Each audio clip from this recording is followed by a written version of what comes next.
আসসালামু আলাইকুম প্রিয় শিক্ষার্থীবৃন্দ, তোমরা কেমন আছো? আশা করি ভালো আছো। কোভিড-19 এই দুর্যোগকালীন সময়ে আমি মোহাম্মদ শাহজাহান মণ্ডল, প্রাণীবিদ্যা বিভাগ, খিলগাঁও মডেল বিশ্ববিদ্যালয় কলেজ। আমি আজ অনলাইনে চতুর্থ বর্ষের ক্লাস নেওয়ার উদ্দেশ্যে তোমাদের সামনে উপস্থিত হয়েছি। আশা করি এই ক্লাসের মাধ্যমে কিছুটা হলেও তোমরা উপকৃত হবে।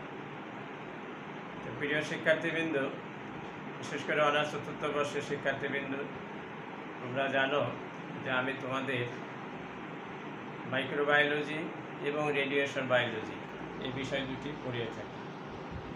মাইক্রোবায়োলজি পার্টটা আমরা অনেকটাই এগিয়ে গিয়েছি কলেজ চলাকালীন সময়। রেডিয়েশন বায়োলজির উপরও বেশ কয়েকটি ক্লাস হয়েছে। বিশেষ করে রেডিয়েশন বায়োলজির সংজ্ঞা, রেডিয়েশন বায়োলজি বিভিন্ন যে রশ্মিগুলো, বিশেষ করে আলফা, বিটা, গামা, এছাড়া রেডিয়েশন বায়োলজির উৎপত্তি, বিশেষ করে রেডিয়েশন বায়োলজির ন্যাচারাল এবং আর্টিফিশিয়াল যে উৎপত্তিগুলো আছে সেগুলো আমরা শিখেছি। রেডিয়েশন বায়োলজির উপকারিতা, অপকারিতা, রেডিয়েশন বায়োলজির একক, রেডিয়েশন বায়োলজির যে বিশেষ করে জীববিজ্ঞান গবেষণা রেডিয়েশন বায়োলজির ব্যবহার, চিকিৎসা ক্ষেত্রে রেডিয়েশন বায়োলজির ব্যবহার, কৃষিক্ষেত্রে রেডিয়েশন বায়োলজির ব্যবহার, এছাড়া আইসোটোপ এবং রেডিও আইসোটোপ এই বিষয়গুলোর উপর আমরা অলরেডি কয়েকটি ক্লাস নিয়েছি। কলেজ চলাকালীন সময় ক্লাসগুলো হয়েছে। আজকে আমি রেডিয়েশন বায়োলজির উপর আরেকটি ক্লাস নেব, সেটা হচ্ছে এক্স রে। প্রথমে আমরা রেডিয়েশন বায়োলজির সংজ্ঞাটিকে তোমাদের মনে করিয়ে দিই যে রেডিয়েশন বায়োলজি হচ্ছে এমন একটা বিদ্যা যে বিদ্যায় তেজস্ক্রিয়তা এবং তেজস্ক্রিয় বিকিরণ নিয়ে আলোচনা করা হয়, সেই বিদ্যাকে বলা হয় রেডিয়েশন বায়োলজি। এই রেডিয়েশন বায়োলজির মূল উৎস কিন্তু সূর্য। তো যাই হোক, আমরা এখন যে বিষয়টি পড়ব বা যে বিষয়টি নিয়ে আলোচনা করব সেই বিষয়টির নাম হচ্ছে এক্স রে। সেই বিষয়টি হচ্ছে এক্স রে। প্রথমে আমরা এক্স রে কে আবিষ্কার করলো বা এক্স রে বিষয়টি জানার চেষ্টা করি। এক্স রে হচ্ছে জার্মান পদার্থবিজ্ঞানী ডব্লিউ.সি. রনজেন 1895 সালে এক্স রে আবিষ্কার করেন। উনি লক্ষ্য করেন যে উচ্চ তরঙ্গ বিশিষ্ট কোনো ইলেকট্রন ধাতব পদার্থের ভিতর দিয়ে অতিক্রমের সময় যে রশ্মি তৈরি হয় সেই রশ্মিটাই মূলত রঞ্জন রশ্মি। আসলে উনি এই রশ্মির বৈশিষ্ট্য সম্পর্কে তেমন কোনো ব্যাখ্যা দেন নাই বা এর ধর্ম সম্পর্কে জানে নাই, যার কারণে উনি এটিকে নাম দিয়েছিল অজানা রশ্মি বা এক্স রে। পরবর্তীকালে ওনার নাম অনুসারে এই রশ্মিটিকে রঞ্জন রশ্মি বা এক্স রে বলা হয়। এই রশ্মি আবিষ্কারের কারণে 1901 সালে ওনাকে নোবেল পুরস্কারও দেওয়া হয়। এখন আমরা জেনে নেই এটা রঞ্জন রশ্মির কিছু বৈশিষ্ট্য। রঞ্জন রশ্মির বৈশিষ্ট্য আমরা কতগুলো বৈশিষ্ট্য এখানে উল্লেখ করব, বিশেষ করে 5 থেকে 6টি বৈশিষ্ট্য আমরা জানার চেষ্টা করব। প্রথম বৈশিষ্ট্য হচ্ছে রঞ্জন রশ্মি অতি ক্ষুদ্র তরঙ্গ বিশিষ্ট তড়িৎ চৌম্বকীয় তরঙ্গ। 2 নম্বর বৈশিষ্ট্যতে আমরা বলতে পারি যে ক্যাথোড রশ্মির মতো এই রশ্মি তড়িৎগ্রস্ত কণিকা দ্বারা প্রভাবিত হয় না। এই রশ্মি অদৃশ্য এবং উচ্চ ভেদন ক্ষমতা সম্পন্ন। এই রশ্মি চৌম্বক ক্ষেত্র দ্বারা প্রভাবিত হয় না। ফটোগ্রাফিক প্লেটের উপর এই রশ্মির প্রভাব অনেক। এই রশ্মি গামা রশ্মির তুলনায় কম শক্তিশালী। তাহলে আমরা কয়েকটি বৈশিষ্ট্য বললাম, এই বৈশিষ্ট্যগুলি মুখস্থ করে ফেলব। আমি যদি আবার বৈশিষ্ট্যগুলি সংক্ষিপ্ত আকারে রিপিট করি তাহলে তোমাদের জন্য আরেকটু সুবিধা হবে। এই রশ্মি গামা রশ্মির তুলনায় কম শক্তিশালী। এই রশ্মি ফটোগ্রাফিক প্লেটের উপর প্রভাব বিস্তার করে। এই রশ্মি চৌম্বক ক্ষেত্র দ্বারা প্রভাবিত হয় না। এই রশ্মি অদৃশ্য এবং উচ্চ ভেদন ক্ষমতা সম্পন্ন। ক্যাথোড রশ্মির মতো এই রশ্মি তড়িৎগ্রস্ত কণিকা দ্বারা গঠিত নয়। আর সবচেয়ে উল্লেখযোগ্য বৈশিষ্ট্য হচ্ছে রঞ্জন রশ্মি অতি ক্ষুদ্র তরঙ্গ বিশিষ্ট তড়িৎ চৌম্বকীয় তরঙ্গ। তাহলে আমরা রঞ্জন রশ্মির ভূমিকা শিখলাম এবং রঞ্জন রশ্মির বৈশিষ্ট্য সম্পর্কে জানার চেষ্টা করলাম। আমরা এখন দেখি ছবির সাহায্যে কীভাবে রঞ্জন রশ্মি প্রবাহিত হচ্ছে। যে ভেজা বাতাসে রঞ্জন রশ্মি থেকে ইলেকট্রন বিচ্ছুরণ। আমরা একটা ছবির সাহায্যে এটা দেখিয়ে দিচ্ছি যে ভেজা বাতাসে কিভাবে রঞ্জন রশ্মি থেকে ইলেকট্রন বিচ্ছুরিত হয়। এখন আমরা জানার চেষ্টা করব রঞ্জন রশ্মির প্রকারভেদ। তা রঞ্জন রশ্মি 4 প্রকার: soft X-ray, hard X-ray, continuous X-ray আর ক্যারেক্টারিটিস এক্স-রে। তা প্রথমে আমরা সফট এক্স-রে এটা জানার চেষ্টা করব। সফট এক্স-রে বিষয়টা কি, এগুলো সব অল্প অল্প করে দু একটা লাইনে আমরা বিষয়টা জানার চেষ্টা করব এবং তোমাদের বইতে যেভাবে আছে সেইটি আমি আলোচনা করব। সফট এক্স-রে কম চাপ উচ্চ বিভব পার্থক্যের কারণে, চাপ কম উচ্চ বিভব পার্থক্যের কারণে যে রশ্মি তৈরি হয় সেটি হলো সফট এক্স-রে। এই রশ্মি খুবই ক্ষীণ এবং কম ভেদন ক্ষমতা সম্পন্ন।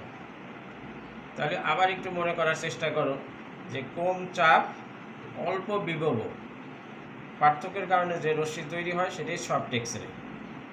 এই রশ্মি খুবই ক্ষীণ এবং কম ভেদন ক্ষমতা সম্পন্ন। হার্ড এক্স-রে এর পুরাটাই উল্টা। কীরকম আছে, যেমন বেশি চাপ উচ্চ বিভব পার্থক্যের কারণে যে রশ্মি তৈরি হয় সেটি হচ্ছে হার্ড এক্স-রে। তার মানে আগেরটার বিপরীত বৈশিষ্ট্য। এটি পুরো অ্যালুমিনিয়াম পাতকে ভেদ করতে পারে না বটে, তবে সামান্য পুরু ত্বক ভেদ করতে পারে। তার মানে অ্যালুমিনিয়াম স্তরের ভিতর দিয়ে এটা যেতে পারবে না, কিন্তু পুরো ত্বক ভেদ করতে পারে। এর পরবর্তীতে আমরা কন্টিনিউয়াস এক্স-রে সম্পর্কে জানার চেষ্টা করব। কন্টিনিউয়াস এক্স-রে, এই এক্স-রেটা নিম্ন তরঙ্গ থেকে শুরু করে উচ্চ তরঙ্গ বিশিষ্ট সকল স্তরে এই রশ্মি বিদ্যমান থাকে। তার মানে নিম্ন তরঙ্গ থেকে শুরু করে উচ্চ তরঙ্গ বিশিষ্ট সকল স্তরে এই রশ্মি বিদ্যমান থাকে। এক্স-রে রশ্মি নলে প্রযুক্ত বিভব পার্থক্যের উপর নির্ভর করে। এই রশ্মিটা প্রযুক্ত বিভব পার্থক্যের উপর নির্ভর করে। এই রশ্মি কার উপর নির্ভর করে? প্রযুক্ত বিভব পার্থক্যের উপর নির্ভর করবে।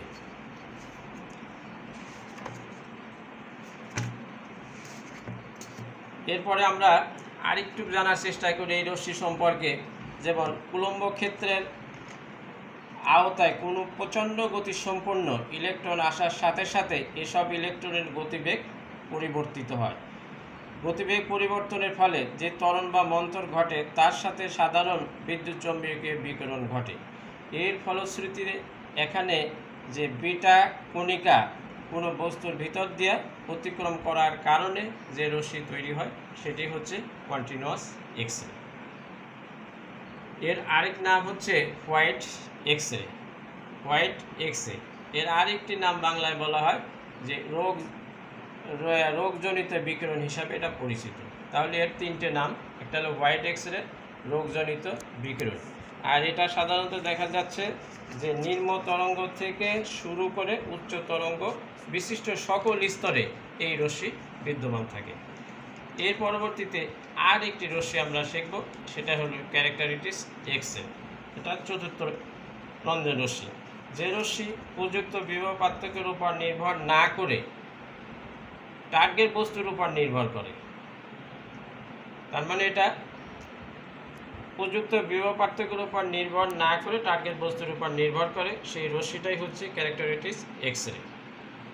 তো এই রশ্মিটা প্রচণ্ড শক্তিশালী ইলেকট্রনের প্রভাবে পারমাণবিক ইলেকট্রন সমূহ এক কক্ষ থেকে অন্য কক্ষে সঞ্চারিত হবার সময় এই ধরনের রশ্মি তৈরি হয়। তার মানে প্রচণ্ড শক্তিশালী ইলেকট্রনের প্রভাবে পারমাণবিক ইলেকট্রন সমূহ এক কক্ষ থেকে অন্য কক্ষে স্থানান্তরিত হবার সময় এই রশ্মি তৈরি হয়।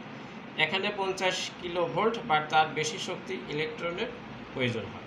তাহলে আমরা 4টে রঞ্জন রশ্মির প্রকারভেদ শিখে ফেললাম। একটা হলো soft X-ray, hard X-ray, continuous X-ray, আর একটা হলো ক্যারেক্টারিটিস এক্স-রে। তবে পরমাণু বিজ্ঞানীরা এক্স-রেটিকে 2টি ভাগে মূলত ভাগ করে থাকেন, একটা হলো কন্টিনিউয়াস এক্স-রে আর একটা হলো ক্যারেক্টারিটিস এক্স-রে। তাহলে আমরা রঞ্জন রশ্মির প্রকারভেদগুলো শিখে ফেললাম। আমাদের এই পড়ার ভিতর মূলত একটু মনোযোগ দিয়ে পড়তে হবে রঞ্জন রশ্মির প্রকারভেদ। অন্যান্য টপিকসগুলো শুধু পয়েন্টগুলো মনে রাখলেই কিন্তু মোটামুটি লেখা যাবে, কিন্তু এই সফট এক্স-রে, হার্ড এক্স-রে এবং কন্টিনিউয়াস এক্স রে এবং ক্যারেক্টারিস্টিক এক্স রে এইগুলো একটি থেকে আর একটু অল্প কিছু ডিফারেন্স, এই জন্য এটা মনোযোগ দিয়ে এটা একটু পড়তে হবে।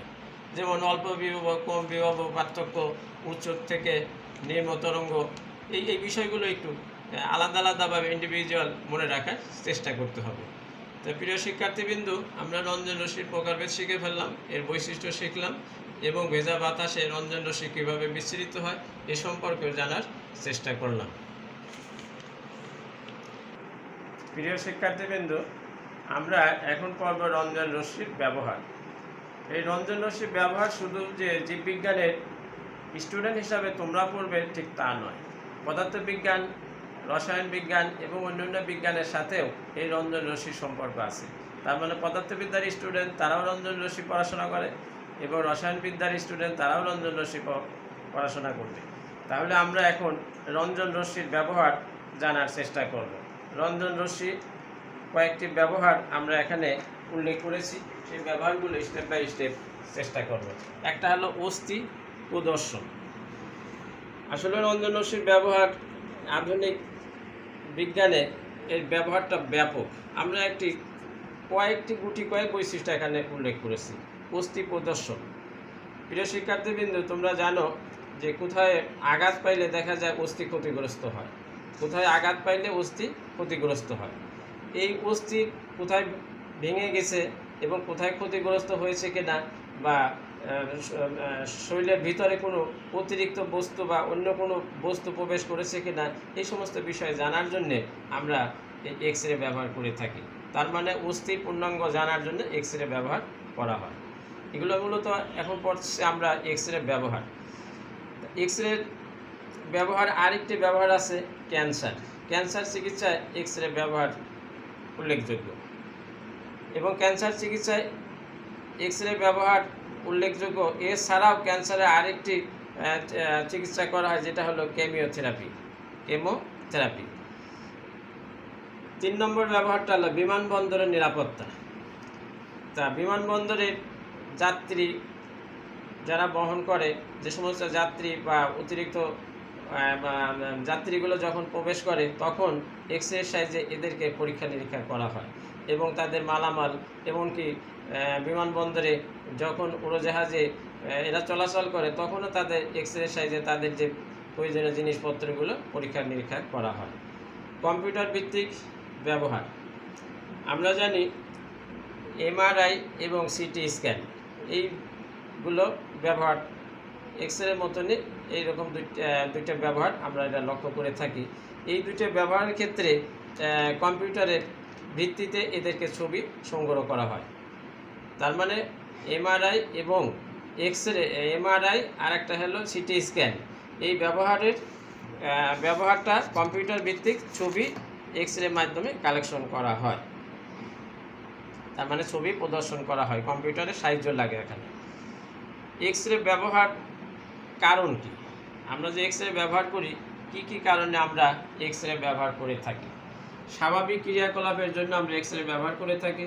এক্স রে ব্যবহারে কিছু উল্লেখযোগ্য উপাদান আছে, সে কারণে আমরা ব্যবহার করে থাকি। এবং শনাক্তকরণের জন্য আমরা অপরাধী শনাক্তকরণের জন্য ব্যবহার করে থাকি। সম্ভাব্য কার্যকর ভাবের জন্য আমরা ব্যবহার করে থাকি এবং কিছু উপকারিতা আছে যার কারণে আমরা এটা ব্যবহার করে থাকি।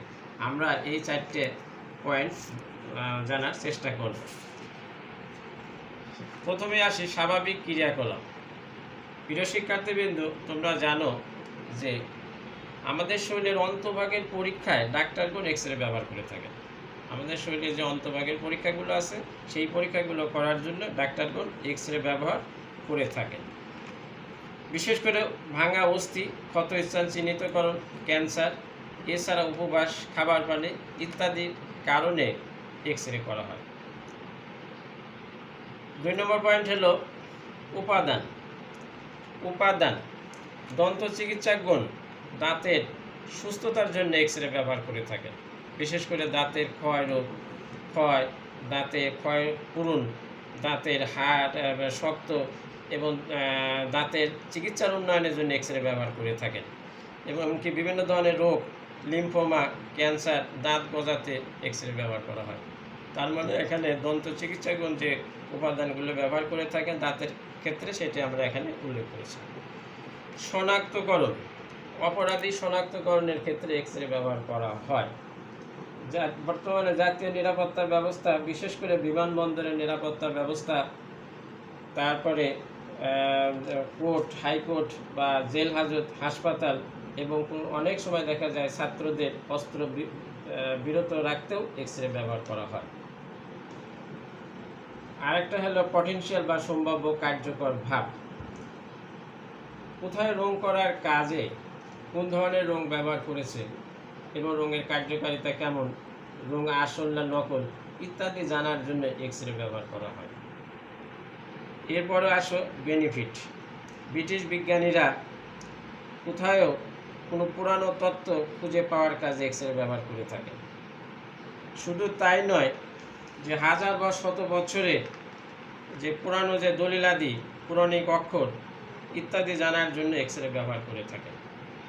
তাহলে আমরা এক্স রে ব্যবহারের কারণ আরেকটু রিপিট করি, যে স্বাভাবিক ক্রিয়াকলাপ, আমাদের শরীরের যে বিভিন্ন অংশগুলো আছে, বিশেষ করে অন্ত, কঙ্কাল, অস্থি, ক্ষতস্থান চিহ্নিতকরণ, ক্যান্সার, খাবার পানি, অন্যান্য কারণে এক্স রে ব্যবহার করা হয়।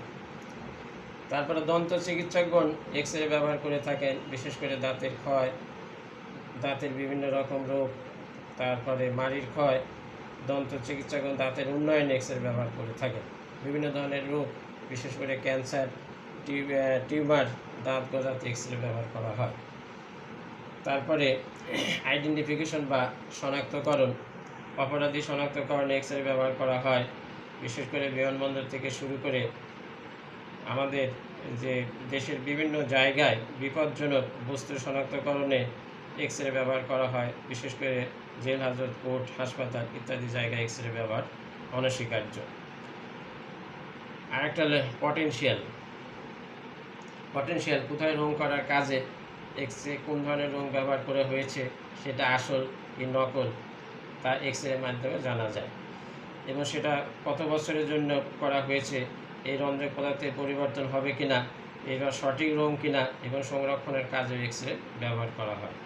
আর উপকারিতা বা বেনিফিট, ব্রিটিশ বিজ্ঞানীরা এক্স রের মাধ্যমে পুরানো কিছু তথ্য খুঁজে পান, বিশেষ করে দলিলাদি, পৌরাণিক অক্ষর, সংকেত ইত্যাদি। তাহলে আমরা এক্স রে ব্যবহার এবং ব্যবহারের কারণ এই বিষয়গুলো আমরা শিখে ফেললাম। এর পরবর্তীতে আমরা এক্স রে তৈরিতে ব্যবহার্য উপাদান জানার চেষ্টা করি। এক্স রে তৈরিতে ব্যবহার্য মূল উপাদান হচ্ছে ট্যাংস্টেন। এছাড়া অন্যান্য উপাদান, এখানে অন্যান্য উপাদানের ক্ষেত্রে বেশ কয়েকটা নাম আসবে। অন্যান্য উপাদান এরকম যে সমস্ত মৌলের আণবিক সংখ্যা 20 থেকে 84, সেই সমস্ত মৌলগুলোই এক্স রে তৈরি করতে পারে। অর্থাৎ যে সমস্ত মৌলের আণবিক সংখ্যা 20 থেকে 84, এই সমস্ত মৌলগুলোই এক্স রে তৈরি করতে পারে। তবে ব্যতিক্রম হচ্ছে 34, 43, 61, এই তিনটে সংখ্যা এক্স রে তৈরি করতে পারবে না। এছাড়া 90 এবং 92 এই দুটি সংখ্যা এক্স রে তৈরি করতে পারবে, কারণ তাদের অরবিটের সম্পর্ক, স্বচ্ছতা এবং ভৌতিক স্থায়িত্ব রয়েছে। তাহলে আমরা এক্স রে তৈরিতে ব্যবহার্য উপাদানগুলো শিখে ফেললাম। তার উপাদান কী কী? এটা হলো ট্যাংস্টেন, অন্যান্যের ভিতরে আমরা পেয়েছি যাদের আণবিক সংখ্যা 20 থেকে 84, তারাই মূলত এক্স রে তৈরি করতে পারে।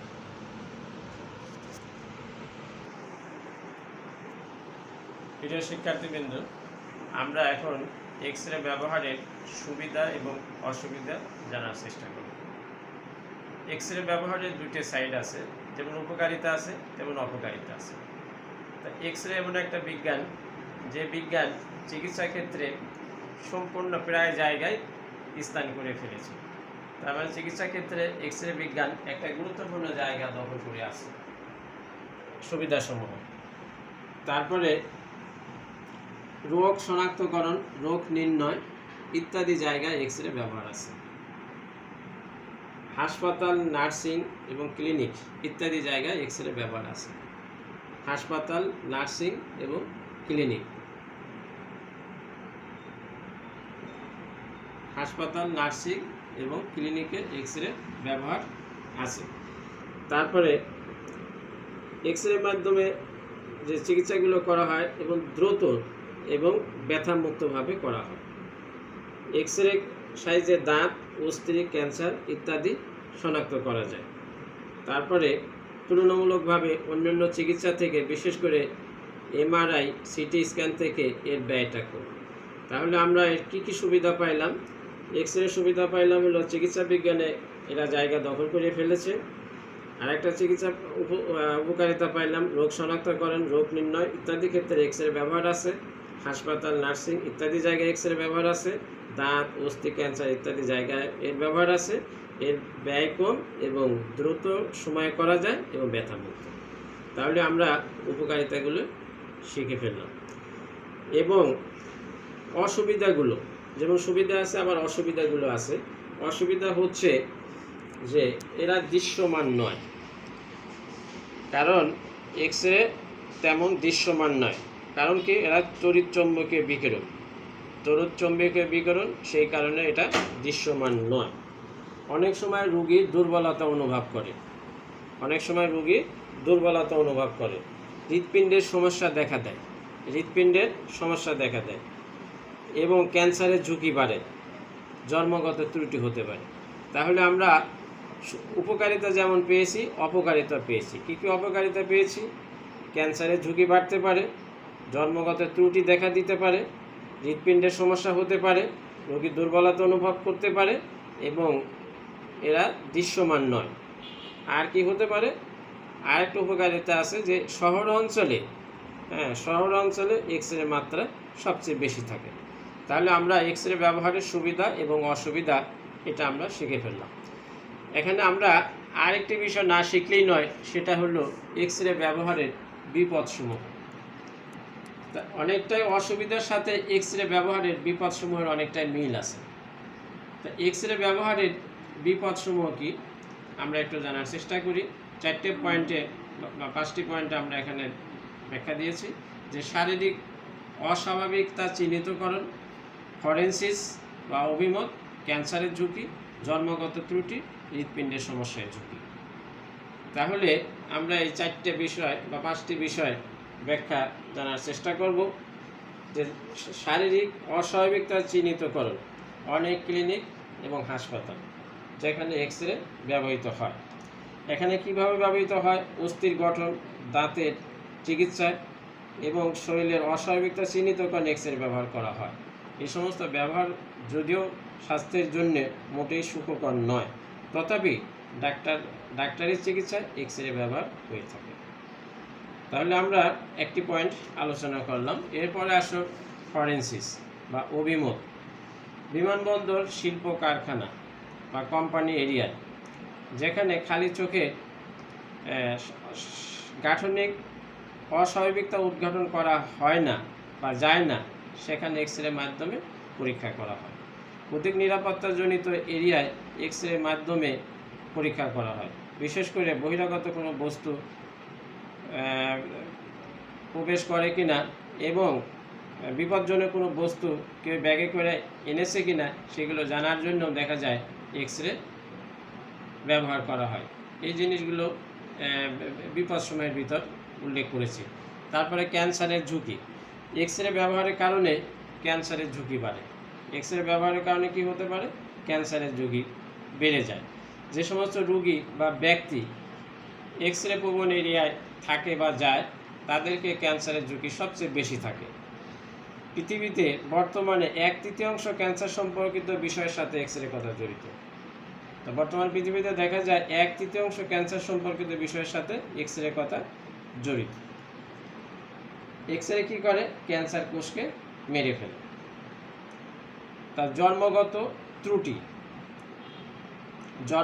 ত্রুটি। গবেষণা দেখা গেছে যে সমস্ত মহিলা তার গর্ভের প্রথম 3 মাসে যে কোনো সময় যে এক্স রে প্রবণ এরিয়ায় যাবেন, তাদের শরীরে দেখা যাবে যে ভ্রূণ অস্বাভাবিক হতে পারে। তার মানে যে সমস্ত মহিলা গর্ভবতী অবস্থা এক্স রে প্রবণ এরিয়ায় যায়, সেসব মহিলার ভ্রূণ অস্বাভাবিক হতে পারে। তাই যে সমস্ত মহিলা গর্ভবতী হতে যাচ্ছেন, তাদের সকলকেই যতদূর সম্ভব এক্স রে এরিয়া থেকে দূরে থাকা। তারপরে আরেকটি পয়েন্ট আমরা উল্লেখ করেছি হৃৎপিণ্ডের সমস্যায় ঝুঁকি। এক্স রে ব্যবহারের কারণে হৃৎপিণ্ডের সমস্যা বেড়ে যাবে, বিশেষ করে কার্ডিওভাস্কুলার সমস্যার ঝুঁকি বাড়ে। তাহলে আমরা এক্স রে ব্যবহারের বিপদসমূহ দেখলাম। উল্লেখযোগ্য বিপদ হচ্ছে হৃৎপিণ্ডের সমস্যার ঝুঁকি, জন্মগত ত্রুটি, ক্যান্সারের ঝুঁকি এবং বিভিন্ন রোগ চিহ্নিতকরণের ক্ষেত্রে যদি এক্স রে ব্যবহার করা যায় তাহলে কী হয়, শরীরের ক্ষতি হতে পারে বা স্বাস্থ্যের জন্য সুখকর নয়। তাহলে আমরা কয়েকটি বিষয় এখান থেকে শিখলাম, বিশেষ করে এক্স রের ভূমিকাটা শিখেছি বা এক্স রের সংজ্ঞাটা শিখেছি বা রঞ্জনরশ্মি সম্পর্কে আমরা জানার চেষ্টা করেছি, তার বৈশিষ্ট্য আমরা শিখেছি। তারপরে ভেজা বাতাসের ভিতর দিয়ে কীভাবে রঞ্জনরশ্মি প্রবাহিত হয় সেটা আমরা শিখেছি। রঞ্জনরশ্মির প্রকারভেদ, বিশেষ করে soft X ray, hard X ray, continuous X ray, ক্যারেক্টারের এক্স রে, এটা আমরা জানার চেষ্টা করেছি। তারপরে যে ব্যবহার, এক্স রে ব্যবহার, বিশেষ করে অস্থি প্রদর্শন, ক্যান্সার, বিমানবন্দর নিরাপত্তা, কম্পিউটার ভিত্তিক এই বিষয়গুলো আমরা আলোচনা করেছি। এক্স রে ব্যবহারের কারণ শিখেছি, স্বাভাবিক ক্রিয়াকলাপ, উপাদান শনাক্তকরণ ইত্যাদি। এক্স রে ব্যবহারের উল্লেখযোগ্য বা ব্যবহার্য উপাদান কী কী শিখলাম, যে ট্যাংস্টেন অন্যান্য উপাদান, এর বিপদসমূহ এবং এক্স রে ব্যবহারের সুবিধা এবং অসুবিধা। প্রিয় শিক্ষার্থীবৃন্দ, আমরা এক্স রে নিয়ে আজকে মোটামুটি অনেক কিছুই এক্স রে নিয়ে শিখলাম। তা বিশেষ করে তোমরা এক্স রের উপর তোমাদের যে বইটি আছে সেই বইটি ফলো করবে এবং এই বইয়ের থেকে উল্লেখযোগ্য অংশগুলো আমরা তোমাদের সামনে উপস্থাপন করেছি বা তুলে ধরার চেষ্টা করেছি। আশা করি এই ক্লাসের মাধ্যমে তোমরা কিছুটা হলেও উপকৃত হবে। তা আমরা পরবর্তী ক্লাসে হয়তো বা রেডিয়েশন বায়োলজি অথবা মাইক্রোবায়োলজির উপর কোনো টপিক নিয়ে আলোচনা করব। তা আজকে এই পর্যন্ত রাখি। আল্লাহ হাফিজ।